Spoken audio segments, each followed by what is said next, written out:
So I guess we will begin, and I'm just going to start by saying I'm Rabbi Tom Gardner of Riverdale Temple, and we are very, very honored to have this lecture this evening from Dr. Allison Joseph, and I'm going to first turn over the invisible microphone to our own Dr. Yvette Marin, who will say a few words about tonight's event and about some of the adult education events that we have at Riverdale Temple. Good evening, everyone. It's wonderful to welcome our friends from the Posen Library this evening. As you know, or many of you know, but some may not, we have been working with the YIVO Institute for Jewish Research as a partner since 2011. And we really are very excited every time scholars come and tell us about their work. We have a very interesting discussions, and we're very happy that we tonight can hear from the Posen Library of Jewish Culture and Civilization, very natural partner as part of the work that we are addressing in terms of Jewish culture.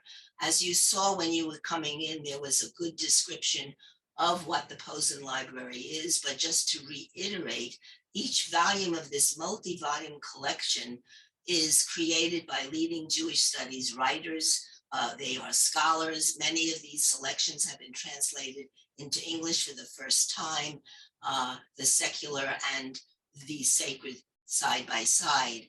I found particularly volume 1 extremely interesting because it is the subject of this evening's lecture. It provides abstracts of primary sources dating from ancient Israel from its beginnings to 332 BCE.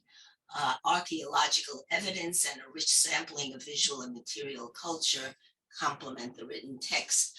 And I found those I haven't had a chance to review the volume myself, and those images are so wonderful to see because you often do, without exploring the archaeological energy of these kinds of images, you can only imagine what they might have looked like, and here they are truly for us to inspect.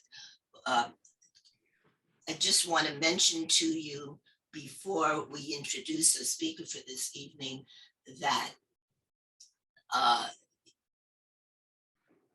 the kinds of work that you are hearing about tonight, we're hoping to continue not only a further discussion with the Posen Library people next year, but also over the year present many talks from the YIVO Institute for Jewish Research. Rabbi is going to introduce now our speaker for the evening, Dr. Allison Joseph. Yes, so thank you very much, Yvette, and thank you very much for organizing this evening, as we are grateful for all of the things you organize. So I do have a copy here of volume 1 of the Posen Library of Jewish Culture and Civilization. I have skimmed through it. It is a wonderful book, and we are honored to have Dr. Allison Joseph, who is one of the senior editors of that volume, here this evening. She brings her academic expertise in Hebrew Bible, I'm reading it here, and ancient Judaism to the management of the ancient volumes of the Posen Library. She earned a PhD in Near Eastern Studies from the University of California, Berkeley, and a MA in Jewish Studies from Emory University. And her first book, Portrait of the Kings, the Davidic Prototype in Deuteronomistic Poetics, received the 2016 Manfred Lautenschlager Award for Theological Promise. And she has taught at many, many places, including Swarthmore College, JTS, Towson University, Villanova University, Haverford College, Ursinus College. She's a graduate of JTS's List College and an adjunct instructor in the Department of Bible and its Interpretation. We are honored and pleased to have her with us this evening. Whether she has the curly hair of the live version or the curiously straight hair of the photograph, but we look forward very much to hearing what she has to say to us this evening. Thank you, Thank you, Dr. Joseph.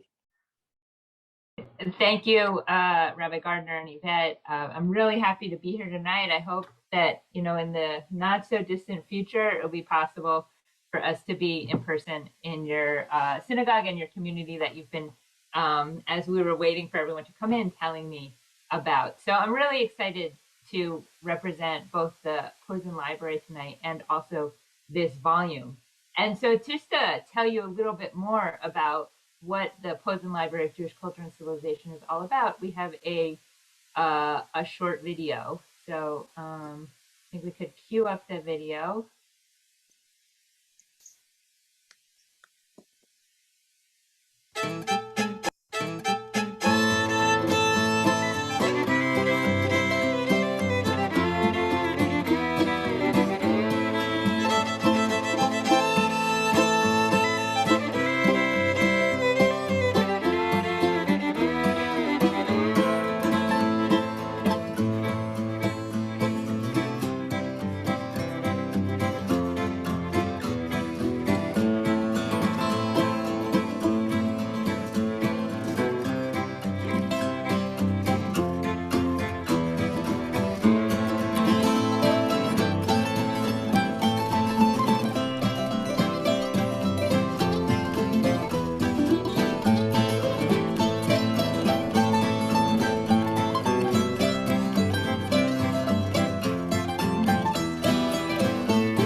So as the video just demonstrated, the Posen Library of Jewish Culture and Civilization is really a huge collection of primary sources, an anthology that we've collected texts, images, photos of artifacts from 3,000 years of Jewish history. And it's published in 10 volumes in print by Yale University Press and available online in the Posen Digital Library for free. So that there are a lot of ways to access this content, and we'll be able to talk about that a little bit more tonight. So really what I want to introduce you to is our first volume, Volume 1, Ancient Israel from its beginnings through 332 BCE. So this addresses the biblical period until we reach the Hellenistic period. And so it's edited by Jeffrey H. Tigay and Adele Berlin, who, if you know the term Gedolei Hador, giants of a generation, Tigay and Berlin are really among the most prominent and prolific Jewish American biblical scholars of the late 20th century. And Jeff Tigay is emeritus professor at the University of Pennsylvania, where he taught for 40 years. He was the chair of the Jewish Studies program, and his specialty is Hebrew Bible and its interpretation, in particular, its original ancient Near Eastern context and the context of history of Jewish biblical interpretation. He's a fellow at the American Academy of Jewish Research and has been a fellow at the Institute for Advanced Studies in Jerusalem, the Annenberg Institute, now called the Katz Center at Penn, and is a recipient of fellowships from the American Council of Learned Societies, the National Endowment for the Humanities, and he has, tens, if not hundreds, of published books and articles. And Adele Berlin is Emerita Professor of Biblical Studies at the University of Maryland, and her interests are in biblical narrative and poetry. And she was a student at Penn after Tige got there, but they're coming from sort of similar educational backgrounds, and her work focusing on biblical interpretation. She's best known for her publications, The Jewish Study Bible, published by Oxford University Press in 2004 and then revised in 2014, and a number of other books and commentaries, including several for the JPS series of Esther, Lamentations, the Prophet Zephaniah, and now is working on Psalms and the Song of Songs. So two very, very accomplished scholars. And for me, it was wonderful working with them. My role, I'm on our full-time team at the Posen Library and working with our 2 volume editors in putting this volume together, because it's a tremendous job. We have, it has more than 500 different entries, has 300 images, and I'm going to tell you a little bit more about this content tonight. So our goal in putting this volume together was really to present the primary sources of Jewish culture from its most ancient period, the biblical period. So although this is the period of ancient Israel, and that's why we put ancient Israel in the title, at a period where sort of it's anachronistic to call these people Jews. It's really before Judaism really begins. Jews over the centuries have understood this era and the Hebrew Bible as really formative for Jewish culture as it develops, both in its ancient period and as well today. So you might ask, since most of the material in this volume comes from the Hebrew Bible, how did we approach this material in ways that differ from a standard Bible?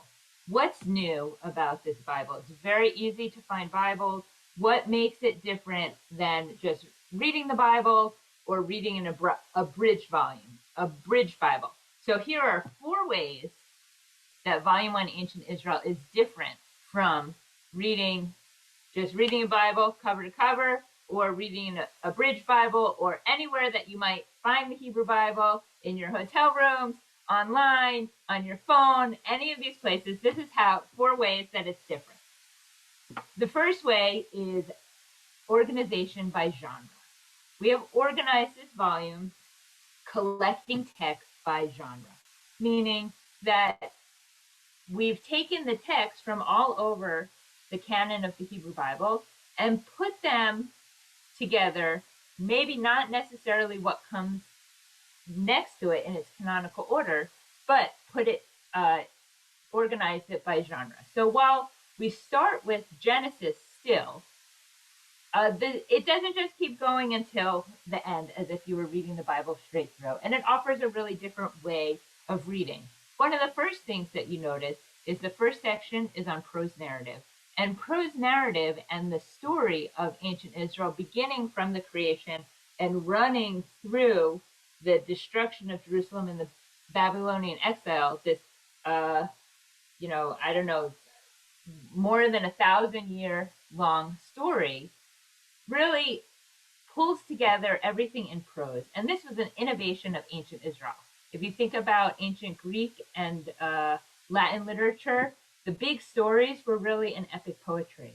And so this idea of telling the story within the context of a prose narration is something that we see that's really innovative in the Hebrew Bible.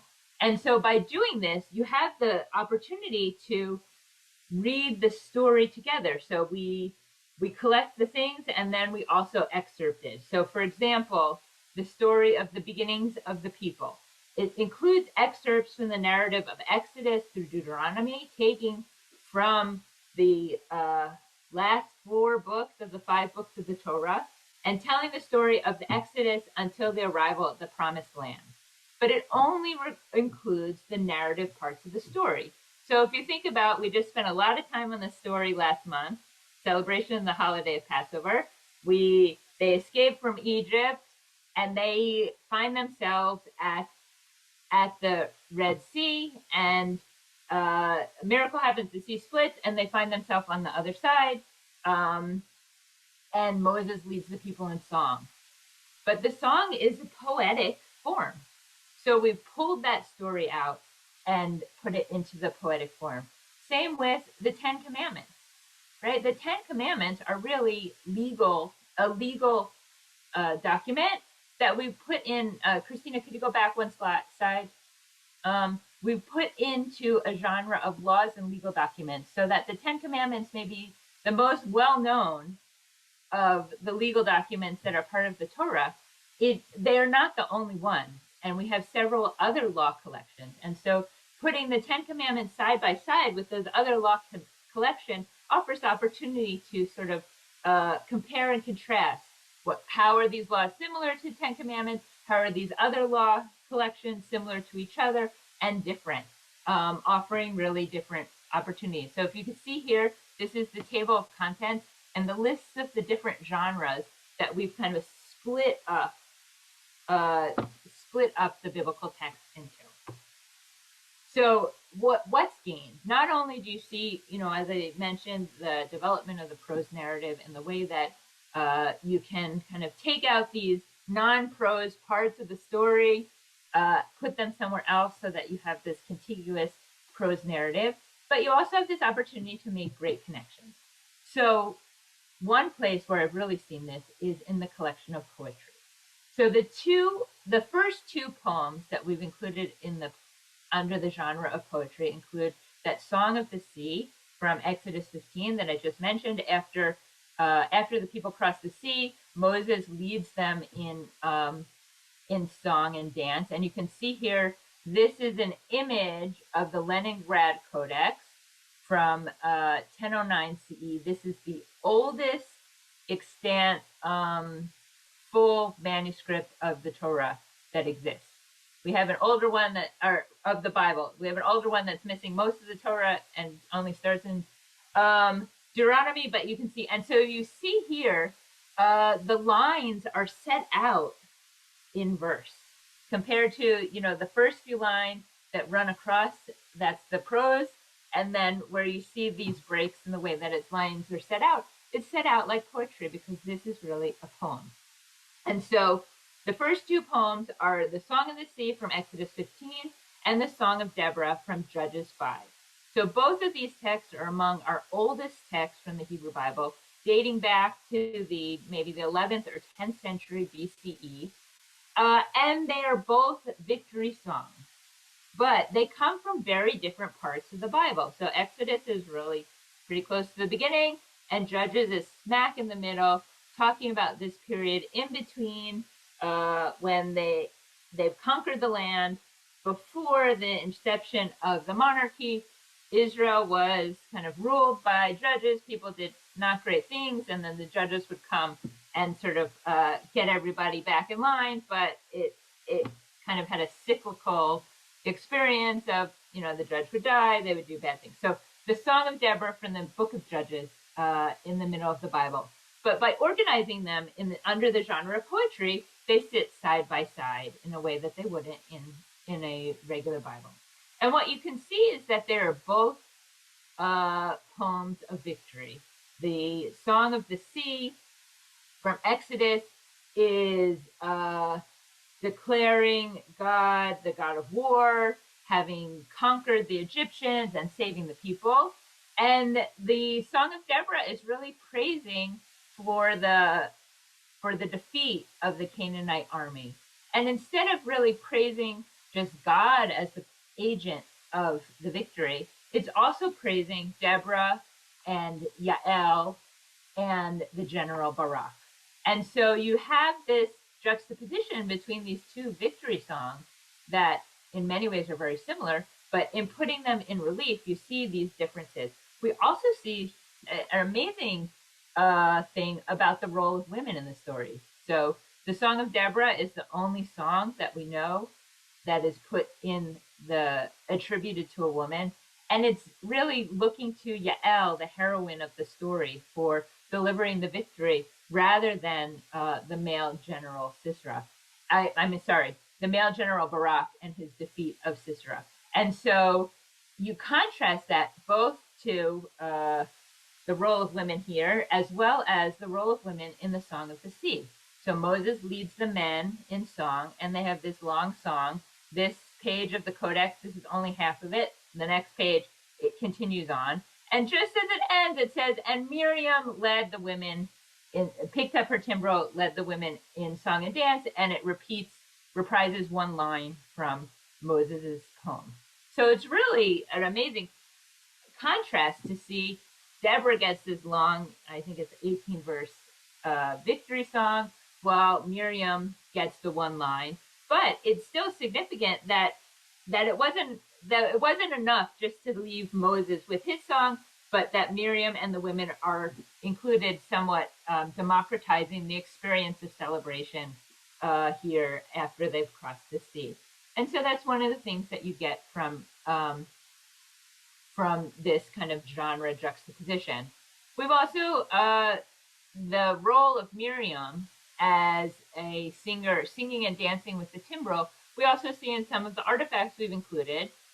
This next image is a small figurine, and from the 9th to 8th century BCE, and it shows a woman with a timbrel or a drum or something. And so, having found these kinds of objects, it possibly suggests that women drummers were common in Israel.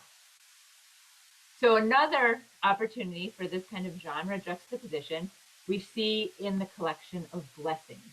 So if you see this next image, these kind of broken up little silver things, they're actually in amazing shape. These were some kind of amulets that were found in a grave in the Ketef Hinnom cemetery in Jerusalem, and they were rolled up. So this might have been some kind of thing that someone would have worn. That they're made out of silver. The bigger one is 4 inches. The smaller one is about 1.5 inches. It would have been rolled up and maybe a cord put through, and someone could have worn it as give it sort of amuletic properties. And written on these to sort of like the magic of science and engineering, they were able both to read these and the images. Even if you have a large screen, it's very hard to see that there is text written on here. But through sort of the magic of science, they're able to, I don't know what to do, X-ray them, be able to read the writing here. And we get 2 blessings, a blessing on each of these. And I think that these will start to sound familiar. So the first amulet, the longer one, it talks about Yod-Heh-Vav-Heh, the great God who keeps the covenant faithfully with those who love him and keep the commandments. Because Yod-Heh-Vav-Heh will restore and answer him. May Yod-Heh-Vav-Heh bless and protect you. May Yod-Heh-Vav-Heh cause his face to shine upon you and be gracious to you. And the second one continues very similarly. May Yod-Heh-Vav-Heh bless and protect you. May Yod-Heh-Vav-Heh cause his face to shine upon you, and may he grant you peace.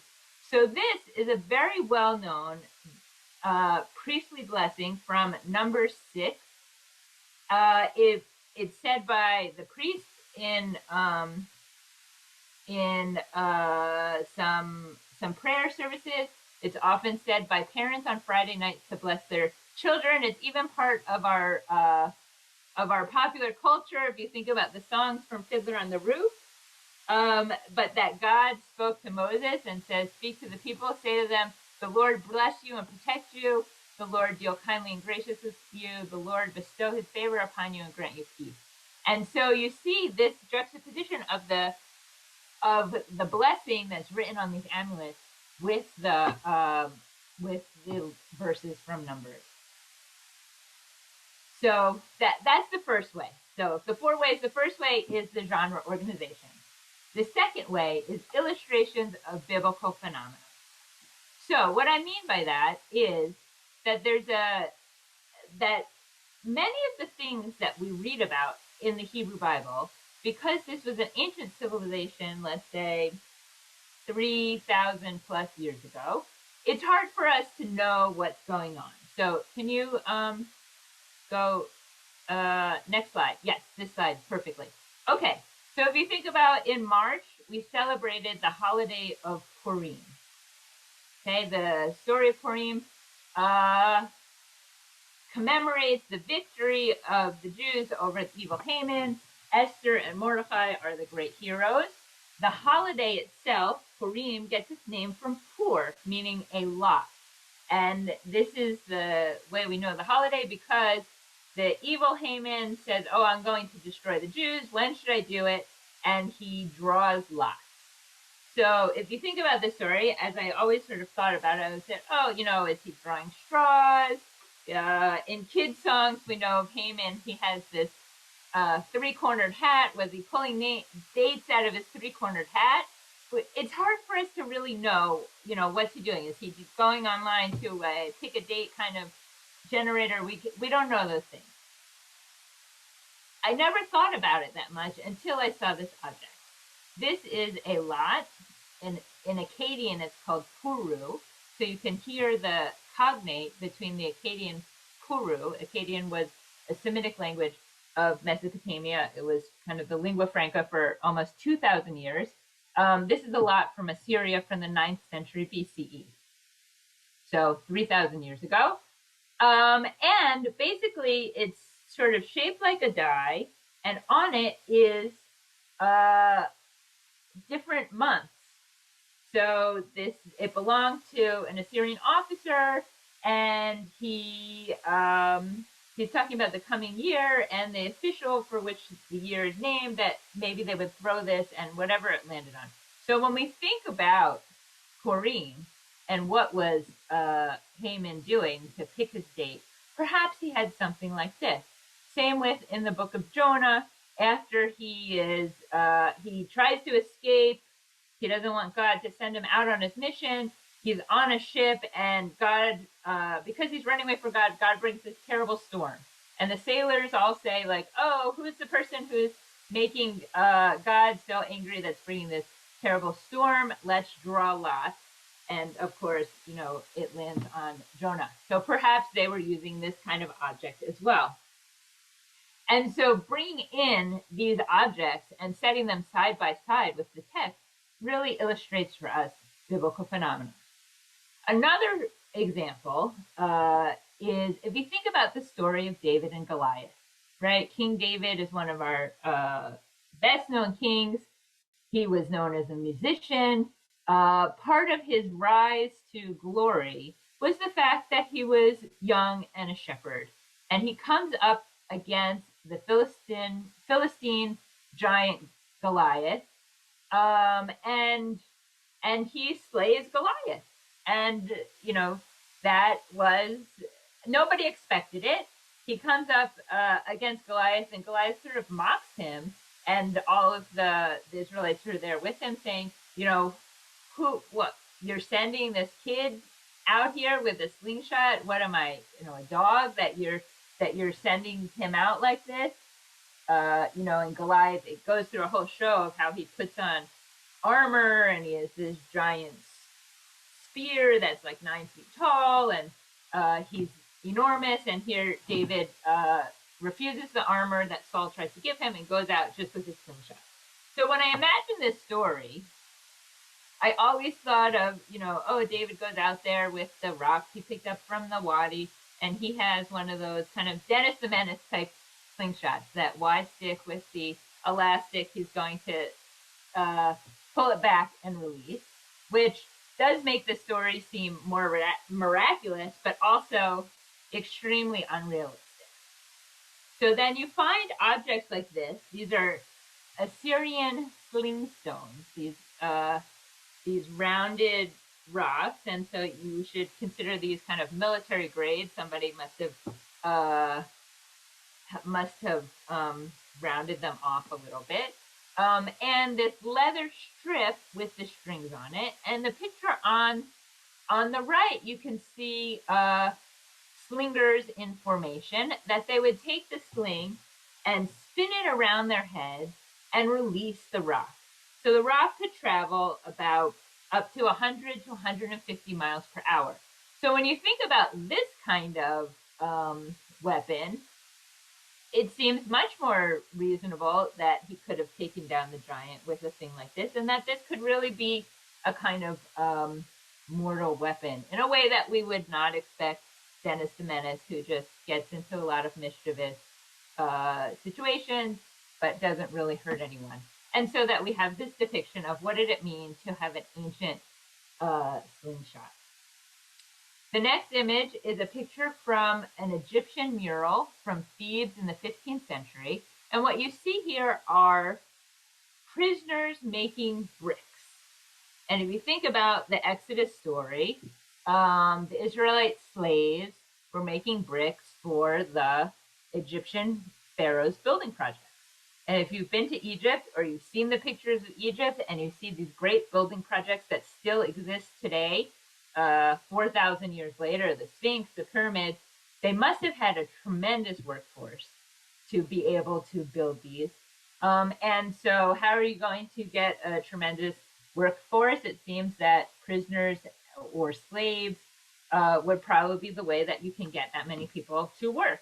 So I am not suggesting that this mural in any way proves that there truly was 400 years of Israelite slavery, or that any of those stories that we have in Exodus are historical. But what it does show us is that the idea of having prisoners or slaves making the bricks for the building projects was something that was known in Egypt and depicted here on this mural.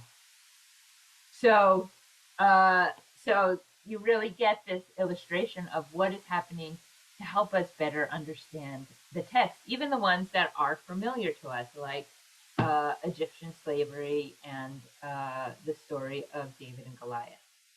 The third way is by pulling together extra biblical Israelite material with our biblical text. So what is extra biblical material? This is all the stuff that was produced by ancient Israel that is not in the Bible. So any other texts, any other objects, pulling them together and setting them side by side. So one place where this is particularly interesting is the existence of a legal complaint from Matzad Hashiv Yahu, which is somewhere between Ashdod and Tel Aviv. And this is the oldest legal document and the only one found from before the Babylonian exile. So the only legal text we have from ancient Israel before the 6th century BCE. And basically what this is, it's a worker who at the end of the day had finished his harvest and then is complaining to his supervisor, to like the higher up, that his supervisor, middle manager, has not returned his collateral to him. That he finished all his work and the supervisor is supposed to return his collateral garment when he turns in all of the grain that he harvested. And so this complaint really has a parallel in laws that we find in Exodus 22, Deuteronomy 24, as well as the prophet Amos chapter 2. And so that law talks about, can you pull the law? If you take your neighbor's garment in a pledge, you must return it to him before sunset. Meaning that if you give, a garment as a collateral, you have to give it back before evening. So this was likely some kind of cloak or robe or something that it probably was the only warm thing that someone would own, and they would give it as a collateral. But at night, this is a real, I think, like a social justice type law, they would have to return it to him because it would be cold in the evening. And so here you see from the juxtaposition of these two texts, both the extra biblical and the text from Exodus, that that this was something that people in Israel were doing. We don't really know how the laws that are in the Torah were used. Were people really following them? Or were they kind of aspirational? And that's why there's so many punishments, because they're saying, oh, if you don't, they're trying to impose laws, and if you don't do them, you're going to have all these bad punishments. Or we don't really know, because what we have in the Bible is sort of all we have, and we don't really know what the people on the ground were doing. And so this legal complaint does show us that in this case, people were following a similar law, or more specifically, violating this law that was part of kind of the social contract of, if you give someone your collateral garment, they're supposed to return it in the evening. And so we see this kind of confirmation of that was something that people were doing. The next slide I want to show, this is one of my favorite inscriptions. This is the Sloam inscription from maybe the end of the 8th century. If you've ever been to Hezekiah's Tunnel in Israel, you will totally understand what I'm talking about. So in Jerusalem, there is a tunnel that runs from inside the old city to the Gihon Spring. And if you've ever gone in it, if you're claustrophobic, don't go. But if you've ever gone in it, you'll see that in the beginning, it's very wide. And you could walk. The opening is definitely over your head. You can walk upright. And as you go and you get deeper in, you find that you're crouching, and really in the narrowest part, you're on hands and knees, and the water is coming through. And then it starts to open back up as you get towards the other side. And so this inscription is one of the oldest Hebrew inscriptions that we have. It was written in a Paleo-Hebrew Phoenician script. It talks about the day of the construction. And so the way this was constructed, and what the inscription says, this is the matter of the breakthrough. While the hewers were swinging the axe, each towards his companion, and while there was still 3 cubits to hew, there was heard the voice of a man calling to his companion, because there was a fissure in the rock. On the right and on the left, on the day of its breakthrough, the hewers struck, each man towards his companion, axe towards axe. The waters flowed from the outlet to the pool 1,200 cubits, and 100 cubits was the height of the rock above the head of the hewers. So basically, it's telling you about how they constructed this tunnel. They had a crew of men on both sides, and they hewed. I don't know. That means probably you take your axe and you dig out the stone towards each other until they got close enough that they could hear the team on the other side. And then they broke through, and then the water rushed through because they had opened it up all the way. And so it's sort of amazing. If you've been there, that's what it feels like, right? It's very big in the beginning, very tight in the middle, and then opens up towards the end. And you could imagine how this was dug on both sides. So this inscription and this tunnel is often identified with the king Hezekiah, who was king in Judah. And in 701 BCE, the Assyrians put a siege on Jerusalem. And the way that a siege works is that you surround a city, and you either starve the people out, right? So you cut off their water and food supplies until they surrender, or you just keep them there until they die or they're so weakened. So the Assyrians besieged the city, but in the Book of Kings and Chronicles that tells the story of Hezekiah and the siege on Jerusalem, it talks about how Hezekiah built this waterway to outsmart the Assyrians and bring water into the city during the siege. So it has this opportunity for really this inscription that is teaching us something about the building, and whether it corresponds with the biblical text. And the king Hezekiah, we have evidence of his existence. This is a, can you show the next picture?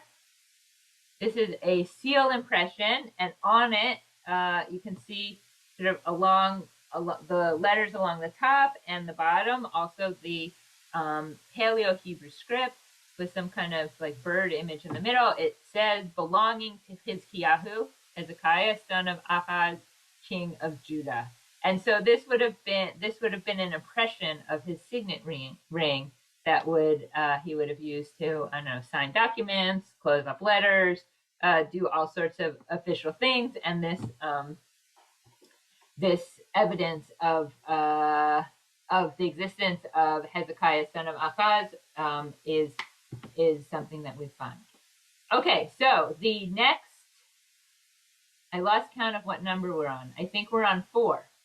Extra biblical, non-Israelite material.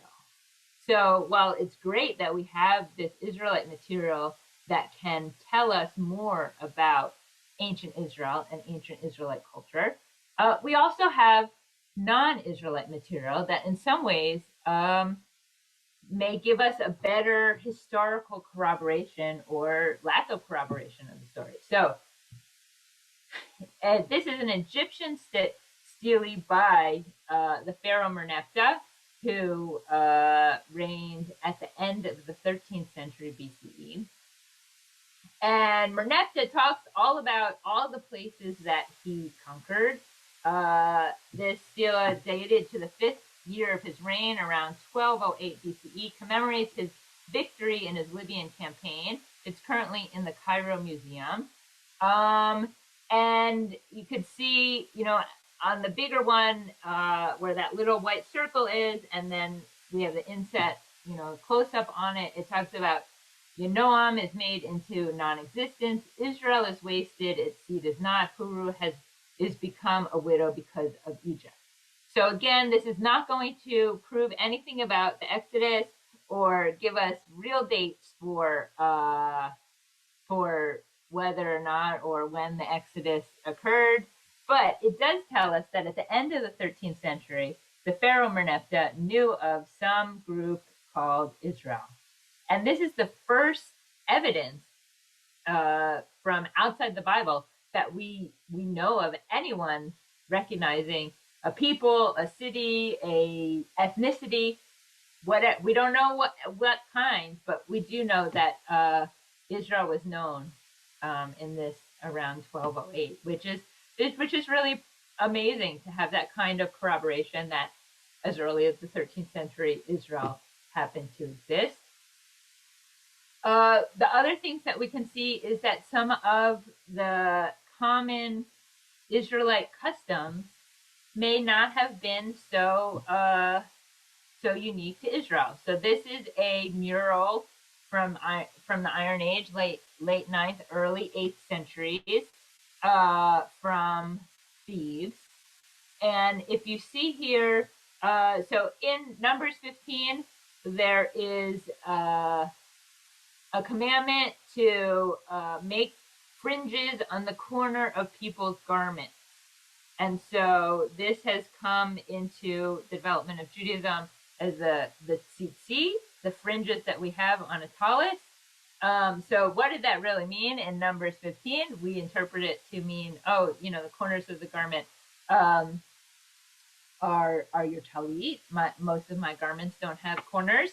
But you can see in this image here, these guys are wearing some kind of loincloths or skirts, I don't know what, but they have these scalloped edges that create a kind of corner. And on each of these corners, we have this little tassel, just like the tzitzit that was mentioned here in Numbers 15. These images are tzitzit that were found in Qumran, like near the Dead Sea Scrolls. You know, you can see the photo and the drawing of these were, you know, 3,000-year-old or 2,000-year-old tzitzit. So you see that. So that is four ways that this book is different from just reading a Bible the organization by genre, the illustrations of the biblical phenomena, giving this visual dimension, adding, what it looked like, adding that realia to help us imagine, what was David holding? The extra biblical Israelite material and the extra biblical non-Israelite material. So you're probably wondering what do you get from bringing all of this non-text stuff to the biblical text? And you get a fuller picture of what real life might have been for ancient Israel. If you remember, biblical texts and many literary texts are only representative of a small segment of the population, meaning the literate, probably the literate elite. And it doesn't necessarily represent the experience of, the hoi polloi or the experience of women, or, those are the texts we have are only the ones that survived. Who knows what text didn't survive to us over the ages. And so by looking at this material culture, you have the opportunity to get a better feel. So if you think about, what did regular people do? Right? Children went to school, maybe. Some children went to school. Some people learned to read and write. So can we get the next slide, please? Oh, skip. Yes, this one. Great. Okay, so this is a big jar, and on it is this writing. And so you can see on the right side, this is someone had a hand copy of what's on the jar. And this is the Paleo-Hebrew script that I've mentioned, and it represents an alphabet. This was some student practicing his alphabet. In the top corner, you see Aleph, Bet, Gimel. In the middle line, that short line, second line, also again, the repeat of Aleph, Bet, Gimel, that someone was practicing his alphabet. This is kind of ancient recycling on the side of a jar. You also see some of the stuff of real life. The next slide shows some silver jewelry and beads, a cosmetic bowl. These were things, these were real people who were using these different kind of, daily life items. So where does this volume fit in within the entire collection of the Posen Library of Jewish Culture and Civilization? So as I've been talking about, it really shows the culture and civilization of our most ancient period, the period of the ancient Israelites. But within the context of the entire collection, which when complete will be comprised of 10 volumes from the biblical period to the 21st century, it really offers you this opportunity to see the development of Judaism from the ancient period to our contemporary period, and allows us to see the continuities and discontinuities over 3,000 years. And the best way that you can see this is not just in our printed volumes that are organized by date, but on our website, where you can find, we have half of the collection has been published. All of it is on the website at posenlibrary.com, and you can see all of that content together. So a great example of how can you see this content of the development of Judaism over time. This is a letter from Elephantine Egypt from the late 5th century BCE. There was a Jewish military garrison during the Persian period stationed there in Elephantine. And one of the Jewish Persian officials sends a letter to the soldier station there, talking about, make sure you're going to celebrate the holiday of Passover, count 14 days of Nisan to the 14th at twilight, observe the Passover from the 15th day until day 21 of Nisan. Don't eat unleavened bread for 7 days, right? So very kind of specific. This is what you should do. Make sure you're going to observe the Passover. So fast forward 2,000 years to 1862.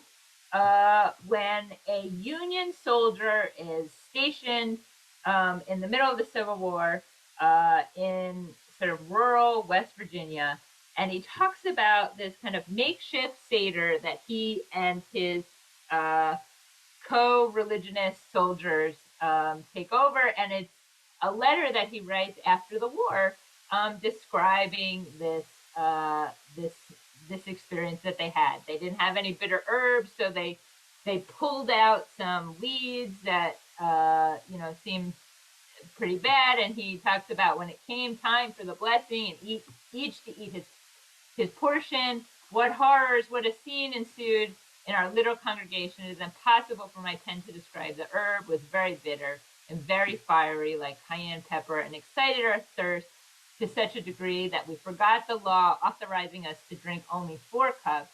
And the consequence was we drank up all the cider. And so this letter talking about their Civil War Passover, these soldiers, Jewish soldiers divided by 2,500 years, but also celebrating the holiday of Passover, albeit in a very different way, is a really kind of amazing thing that happens in this collection. So as I mentioned, you can find us on our website, posenlibrary.com. If you're interested in this content, we also include teaching clips, which are short 3 to 5 minute videos on different topics that include some suggested reading. You could also follow us on Twitter and Facebook at posenlibrary.com. And all of the content is available on our website, available for free, or you can purchase the print volumes. Here's a discount code to purchase them from Yale University Press. So at this time, I'd be very happy to take some questions. I don't know if the chat has been busy with questions, but I'd be happy to answer any questions anyone has.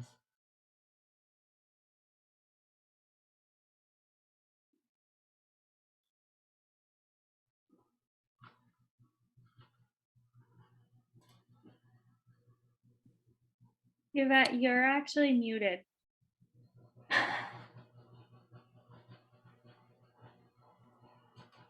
No, I'd say so far there are no questions appearing in chat, but I would offer a question of my own. In the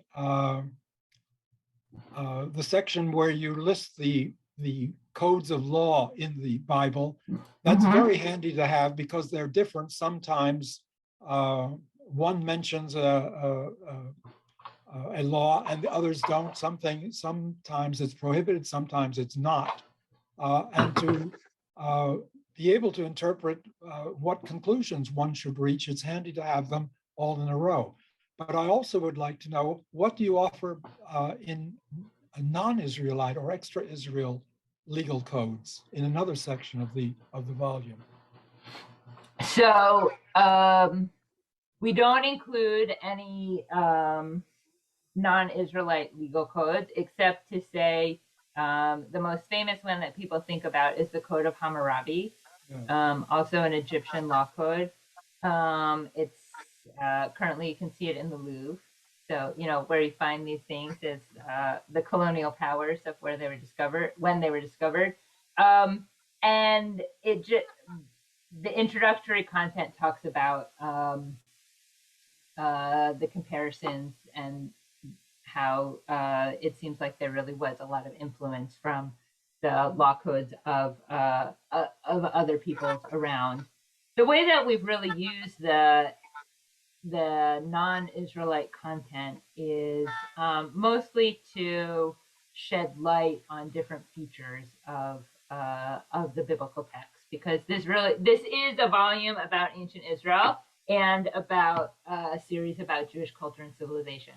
So the non-Israelite content, some of the things that I've showed, the sling stones, the puru, the lot, the Egyptian murals, they're kind of all in the service of better understanding the biblical text. And the thing like the mention of Merneptah, and we have one section of not foreign texts are really texts that deal with Israel more specifically. Thank you. I have a question from Karen Franklin. She wants to know if there's an update about the return of the Siloam Tunnel inscription to Israel. Yes. Okay. So I don't have a definitive answer, but the Siloam Tunnel inscription was something that was in the news pretty recently, actually.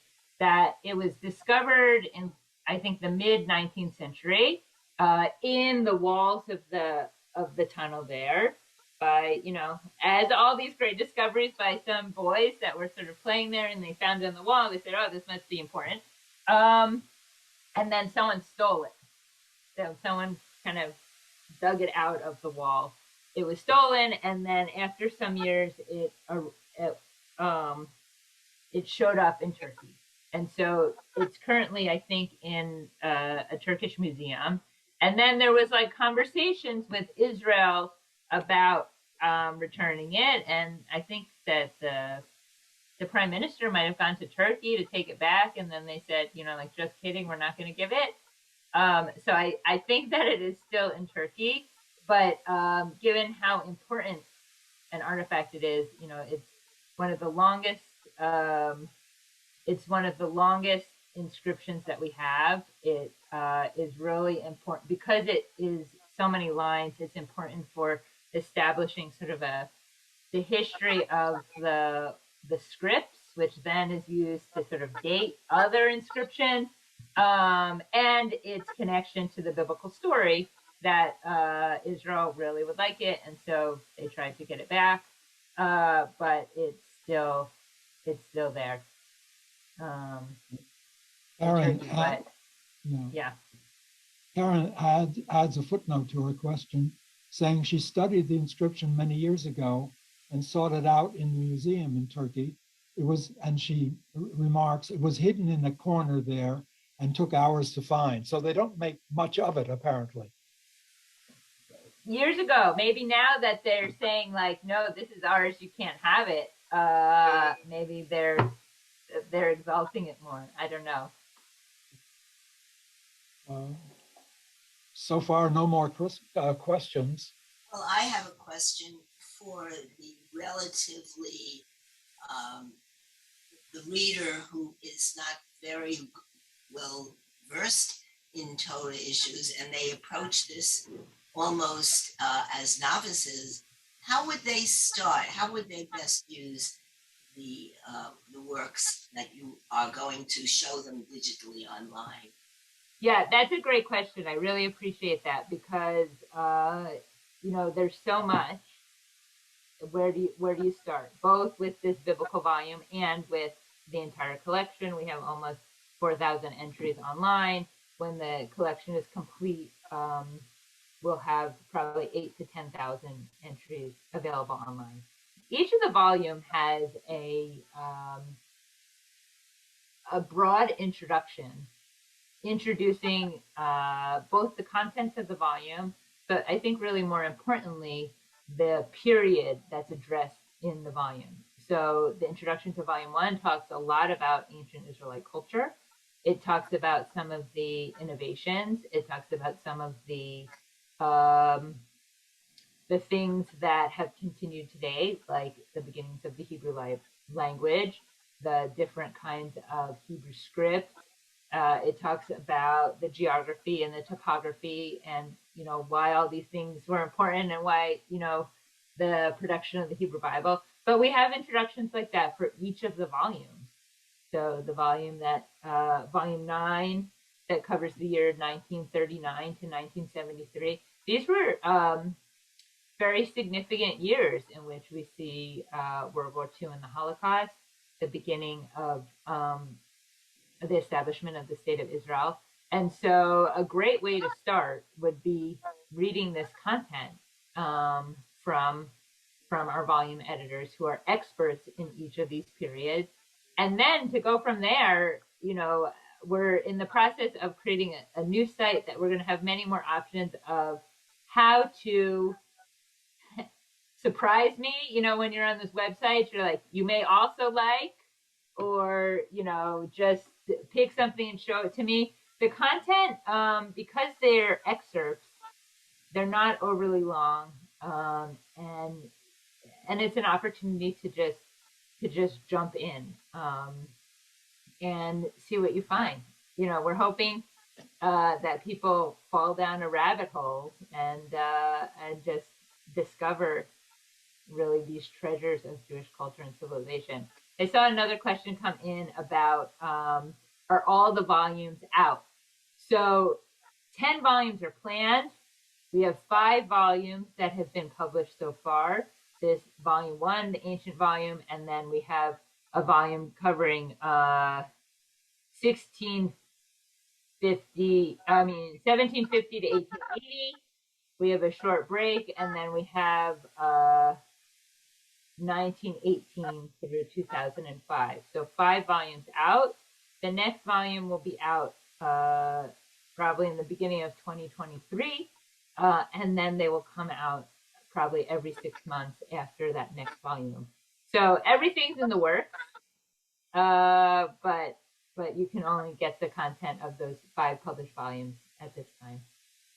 I would imagine if I was looking at the website and I just peeked at it, that I'd love to see a discussion area where people can come in and ask questions, and maybe other readers would respond to them, but periodically someone from the Posen Foundation would take a look and see what kinds of issues are being addressed, questioned, concerns, and hopefully have a dialogue about it.